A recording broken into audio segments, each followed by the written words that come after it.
Ô Gris, bora falar um pouco sobre os times mineiros, né? E aí, basicamente, de Atlético, Cruzeiro e América, começando pelo Cruzeiro, que tá esse tempo sem jogar aí, fez vários testes, né, como é que tá, né?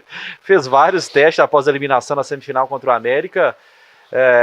Acho que testes muito embrionários, digamos assim, né? Diante do que vai acontecer no Campeonato Brasileiro, o nível de dificuldade é muito maior. O que você está esperando desse Cruzeiro, analisando o que você viu no Campeonato Mineiro e o que você tem acompanhado até aqui desses testes, avaliações do Jardim?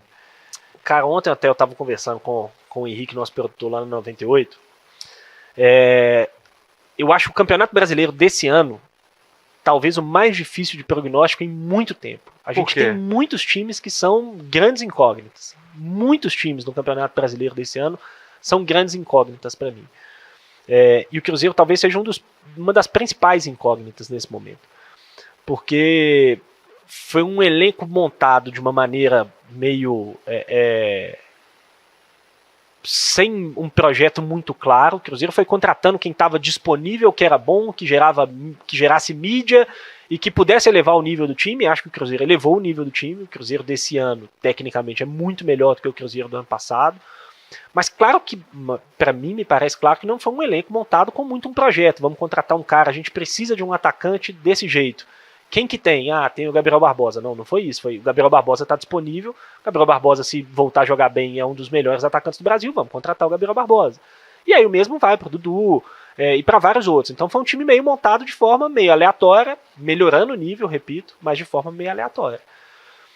Se esse time se encaixar e esses caras se recuperarem, voltarem a jogar tudo que eles já jogaram em determinado momento, o Cruzeiro vai ter um timaço, cara. O Cruzeiro vai ter um ótimo time para disputar o campeonato. Tecnicamente é incontestável, né? Mas isso ainda não aconteceu e não me parece estar perto de acontecer ainda. E isso pode não acontecer. Porque o Dudu já tem 3 temporadas que ele não joga bem, o Gabigol já tem 2 temporadas que ele não joga bem, o Wallace foi muito mal no ano passado no Cruzeiro. A gente vai pegando assim os jogadores, e em geral o Cruzeiro contratou vários jogadores que estavam na reserva nos seus times, que são bons jogadores, mas que estavam na reserva. O Fagner é reserva do Corinthians, o Cássio quando veio era reserva do Corinthians, assim, são caras muito bons, muito experimentados, mas que precisam ser recuperados. E acho que o grande problema do Cruzeiro é perceber que esses caras precisam ser recuperados para aí sim o Cruzeiro ter um time forte. O Cruzeiro acha que já tem um time forte, que esses caras vão recuperar o Cruzeiro. E acho que então essa questão do Cruzeiro entender o momento que ele está passando, entender os processos que ele vai passar, é uma grande preocupação assim para mim.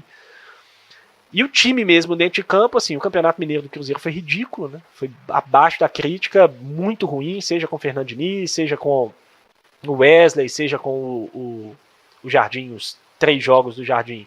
O Cruzeiro foi muito mal no Campeonato Mineiro, com alguns pequenos lampejos, mas em geral foi muito mal. Teve esse período grande de preparação e a gente teve um jogo para analisar, que eu confesso que me preocupou mais do que me animou. E por que eu digo que me preocupou? Esse último amistoso contra o Bragantino? Eu acho que assim, o Jardim teve 30 dias ali para conhecer o elenco, para fazer testes, para experimentar e para montar o que ele vai começar o campeonato. E acho que ele vai começar o campeonato com aquele time que jogou contra o Bragantino. E eu até falei isso essa semana, teve muito torcedor que ficou incomodado. Pô, um jogo, você já tá falando isso e tudo. Mas assim, é claro que pode me surpreender, cara. O futebol é um esporte que aceita desaforo. Tem um monte de time que faz tudo errado e dá tudo certo e esse time é campeão. Isso acontece com muita frequência no futebol. Mas eu não consigo imaginar essa ideia do Jardim, esse time que ele colocou em campo contra o Bragantino, funcionando legal.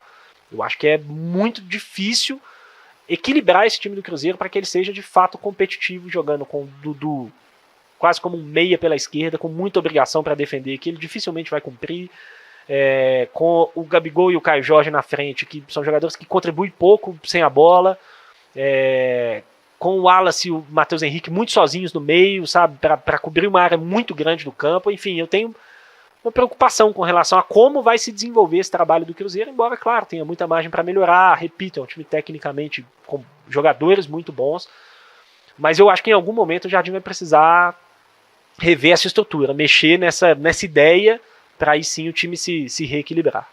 Você fala em relação aos jogadores, por exemplo, que foram contratados, talvez, né, pensando mais no momento em repercussão do que em retorno técnico.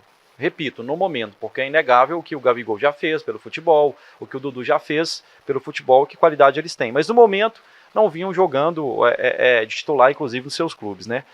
Pensando nisso, você acha que foi um erro da SAF em cadeia aí, por exemplo, ao manter o Diniz, talvez, ao contratar sem pensar e avaliar as carências do elenco, por mais que não tivesse um treinador, você acha que a SAF seria responsável por pensar isso e analisar as carências e trazer de forma mais pontual e menos pensando em repercussão? Cara, assim, eu acho que, na verdade, o maior problema para mim é a gestão de expectativa e realidade. Porque, assim, eu falei isso lá atrás, quando o Cruzeiro foi eliminado no Campeonato Mineiro. O Cruzeiro contratou bons jogadores que precisam ser recuperados, como eu disse. Se você conseguir recuperar o Cruzeiro, teve aí do meio do ano para cá, desde que o Pedrinho comprou o Cruzeiro, talvez aí já beirando 20 contratações. A gente teve o Wallace, que veio muito bem da Itália, e o Matheus Henrique, que também não estava mal fora, mas em geral, e aí tem o Lautaro, alguns jogadores que foram mais apostas, o Jonathan e tudo, mas em geral, quase todo mundo que o Cruzeiro foi buscar foram jogadores que estavam embaixo, jogadores muito bons num momento muito ruim. E acho que o Cruzeiro achou que simplesmente ter esses caras ia fazer eles voltarem a jogar tudo que eles jogaram, ou tudo que eles poderiam jogar, ou tudo que eles podem jogar. Eu acredito nesses caras. Eu acho que o Cruzeiro tem plena condição. O Dudu tá jogando bem, assim, o Dudu tá jogando melhor do que eu imaginava, já. Eu acho que o Gabigol tem todo. O Gabigol tem 29 anos ainda, pra mim é um dos melhores atacantes do futebol brasileiro, quando tá afim, quando tá em forma, quando tá com confiança. É um cara com poder de decisão que pouquíssimos atacantes no futebol brasileiro têm. Eu acho o Fagner um ótimo lateral, apesar já da idade mais avançada. Eu acho o Wallace um cara de um potencial gigantesco para ser um dos melhores da posição no Brasil. O Matheus Henrique eu acho que estaria na seleção se não estivesse jogando pelo Cruzeiro, que está em baixa nesse momento. Se o time tivesse melhor, ajudando mais ele, talvez podia estar brigando por uma vaga na seleção.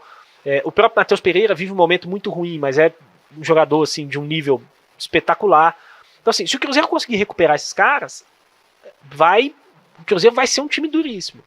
Mas a diretoria vendeu um discurso que ia chegar no dia 10 de janeiro e o Cruzeiro ia ser uma potência do futebol brasileiro. E acho que ainda dentro de campo está longe de acontecer. O Cruzeiro ainda é uma potência como clube, como instituição. Mas dentro de campo ainda está muito longe de acontecer. E a diretoria precisa entender isso. E acho que falta esse entendimento. E aí, querendo ou não, cara, você vende esse discurso para o torcedor passa a acreditar nisso, porque para o torcedor é muito fácil de acreditar. Pô, se o Pedrinho vai na TV lá e fala que vai ganhar 2 títulos esse ano, o torcedor não tem por que duvidar disso, cara. E ele passa a acreditar e ele vai passar a cobrar em cima disso. Então você aumenta a pressão num clube que já está vivendo um período muito longo, de muita dificuldade, e acho que isso vai se tornando uma bola de neve muito ruim que a própria diretoria criou de certa maneira. Eu acho assim, eu tenho muitas críticas à gestão do Ronaldo no Cruzeiro, acho que eles tiveram muitos pontos ruins, mas para mim uma das principais virtudes da gestão do Ronaldo, que se perdeu completamente quando ele saiu, foi o de falar a verdade com o torcedor, de não querer enganar e iludir o torcedor de que, olha, nós vamos... Assim, o Pedrinho falou semana passada. O Ronaldo vendia a realidade, né? Que o Cruzeiro, que ele espera ganhar 2 títulos esse ano. Cara, assim, pode acontecer? Claro que pode. Claro que pode. A Copa do Brasil são 8, 10 jogos. 8 jogos. Na terceira fase, né? Acho que são terceira fase, oitavas, quartas, semi e final. São 10 jogos. Cara, o Cruzeiro pode ser campeão da Copa do Brasil. O Cruzeiro pode ser campeão brasileiro. O Cruzeiro pode ser campeão da Sul-Americana. Pode ser campeão de 2 delas.